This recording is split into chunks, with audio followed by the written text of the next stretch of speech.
صدر کیسے منتخب ہوتا ہے؟ اس کا طریقہ کار کیا ہے؟ پاکستان میں صدر کا انتخاب وزیر اعظم یا کسی اور آئینی عہدے کے انتخاب سے زیادہ وقت کا حامل ہے۔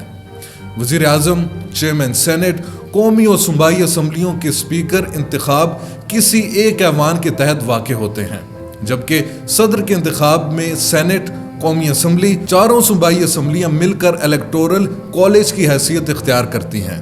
صدر کو 5 سال کے لیے منتخب کیا جاتا ہے۔ رواں ماہ ان تمام ایوانوں کے 1100 سے زائد ارکان صدر کے انتخاب میں حصہ لیں گے، تاہم تمام منتخب ارکان کے ووٹوں کا وزن برابر نہیں۔ صدر وفاق کی علامت ہوتا ہے۔ تمام صوبائی اسمبلیاں صدارتی انتخاب میں مساوی حیثیت کی حامل ہوتی ہیں۔ آئین کی دوسرے اسکیڈول میں صدارتی انتخاب کے ووٹ کے وزن کا فارمولہ درج ہے۔ تمام صوبائی اسمبلیوں کے ووٹوں کو سب سے چھوٹی صوبائی اسمبلی، جو کہ بلوچستان ہے، کی مجموعی طاقت سے تقسیم کر دیا جاتا ہے۔ اس کا مطلب یہ ہے کہ پنجاب اسمبلی کے تمام 371 ووٹوں کو بلوچستان اسمبلی کے 65 ووٹوں سے تقسیم کیا جاتا ہے۔ اس کے نتیجے میں پنجاب اسمبلی کے 5.71 ووٹ صدارتی انتخاب میں 1 ووٹ کا درجہ رکھتے ہیں۔ سینٹ اور قومی اسمبلی میں 1 ووٹ ایک ہی گنا جاتا ہے۔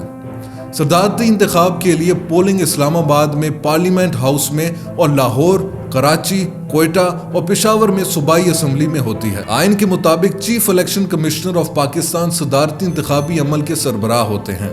وہ پولنگ کے لیے چیف پریزائڈنگ آفیسروں کا تقرر کرتے ہیں۔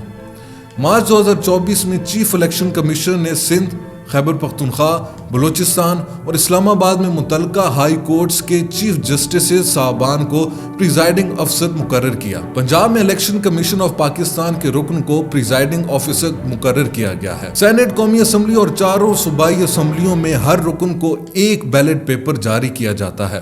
بیلٹ پیپر پر امیدواروں کے نام حرف تہجی کی ترتیب کے لحاظ سے درج ہوتے ہیں۔ آئین کی روح سے صدارتی انتخاب کے لیے پولنگ خفیہ رائے دہی کے طریقے کے تحت ہوتی ہے۔ ہر ووٹ کو اپنے پسندیدہ امیدوار کے نام کے سامنے ٹک مارک لگانا ہوتا ہے۔ الیکشن کمیشن آف پاکستان کی طبع کی ہوئی بیلٹ پیپر بک کاؤنٹر فوائل کے ساتھ ہوتی ہے اور ہر بیلٹ پیپر پر پریزائڈنگ افسر دستخط کرتا ہے۔ سب سے زیادہ ووٹ حاصل کرنے والا امیدوار ملک کا صدر بنتا ہے۔ صدارتی انتخابات کے نتیجے کا اعلان چیف الیکشن کمشنر کرتے ہیں اور ایک نوٹیفیکیشن کے ذریعے وفاقی حکومت کو بھی مطلع کرتے ہیں۔ صدر مملکت وزیر اعظم اور دیگر بہت سے اعلیٰ عہدیداروں سے منصب کا حلف لیتے ہیں۔ صدر سے ان کے منصب کا حلف چیف جسٹس آف پاکستان لیتے ہیں۔ صدر ڈاکٹر عارف علوی نے ستمبر 2018 میں صدر کا منصب سنبھالا تھا۔ ان سے اس وقت کی chief justice of Pakistan justice Saqib Nisar نے حلف لیا تھا۔ مسلم لیگ نون کے ممنون حسین صدر عارف علوی کے پیش روح تھے۔ پاکستان میں صدر کا منصب بہت حد تک علامتی نوعیت کا ہے۔ صدر مملکت کا تو سربراہ ہوتا ہے، حکومت کا نہیں۔ آئین کے تحت صدر کے عہدے کے حلف میں یہ بھی درج ہوتا ہے کہ وہ سرکاری امور کی انجام دہی کے دوران منصب سے متعلق فیصلوں پر ذاتی مفاد کو کسی صورت اثر انداز نہیں ہونے دے گا۔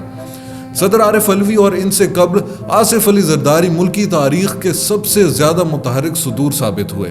جب آصف علی زرداری صدر تھے تب اس منصب کے اختیارات اچھے خاصے تھے، مگر انہوں نے اس منصب کے بہت سے اختیارات پارلیمنٹ کو سونپ دیے۔ اس کے بعد بھی وہ سیاست میں فعال کردار ادا کرتے رہے۔ صدر ڈاکٹر عارف علوی نے پی ڈی ایم حکومت کے متعدد اقدامات کو اپنے اختیارات سے روکا۔ ان کا آخری اقدام نئی پارلیمنٹ کے افتتاحی سیشن کو روکنا تھا، تاہم آخری لمحات میں انہوں نے اپنا فیصلہ بدل لیا۔ اس سال صدر کے انتخابات میں آصف علی زرداری اور محمود خان اچکزئی ایک دوسرے کے مد مقابل ہوں گے۔ 9 مارچ کو صدر کے انتخابات ہونے جا رہے ہیں۔ کون جیتے گا یہ تو آنے والا وقت ہی بتائے گا۔